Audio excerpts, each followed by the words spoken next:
ఈ రోజుల్లో ఇది ట్రెండ్ అనుకుందో ఏమో. ఓ మహిళ తనకు పెళ్ళయి 2 పిల్లలు పుట్టిన తరువాత మరో యువకుడితో పరిచయం పెంచుకుంది. ఆ తర్వాత అది వివాహేతర సంబంధానికి దారి తీసింది. ఇంకేముంది, ప్రియుడి మాయమాటలు బుట్టలో పడింది. భర్తను అంతం చేయాలని ప్లాన్ చేసింది. ఆ మహిళకు తన భర్త కంటే ప్రియుడే ఎక్కువయ్యాడు. ప్రియుడి కోసం కట్టుకున్న భర్తను కడ తీర్చాలని నిర్ణయించుకుంది. తమ సంబంధానికి అడ్డుగా ఉన్న భర్తను తొలగించాలని ప్రియుడిని ఉసిగొల్పింది. ఆ మహిళ పడక సుఖానికి అలవాటు పడ్డ యువకుడు ఆమె చెప్పినట్లే చేశాడు.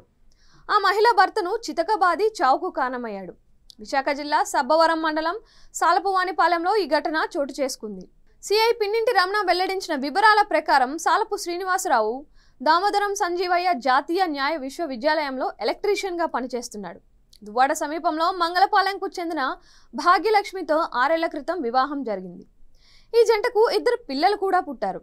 సాఫీగా సాగుతున్న వీరి కాపురంలోకి ఒకడు దూరాడు. అదే గ్రామానికి చెందిన గల్లా రవి అనే 26 ఏళ్ల యువకుడితో భాగ్యలక్ష్మికి పరిచయం ఏర్పడింది. అది కాస్త పక్కన పంచుకునే వరకు వెళ్ళింది. కొన్నాళ్ళ తర్వాత విషయం ఇంట్లో తెలియడంతో తరచూ గొడవ పడేవారు.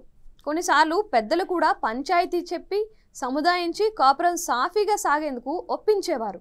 అయినా వీరి రిలేషన్షిప్ మాత్రం కంటిన్యూ అవుతూనే ఉంది.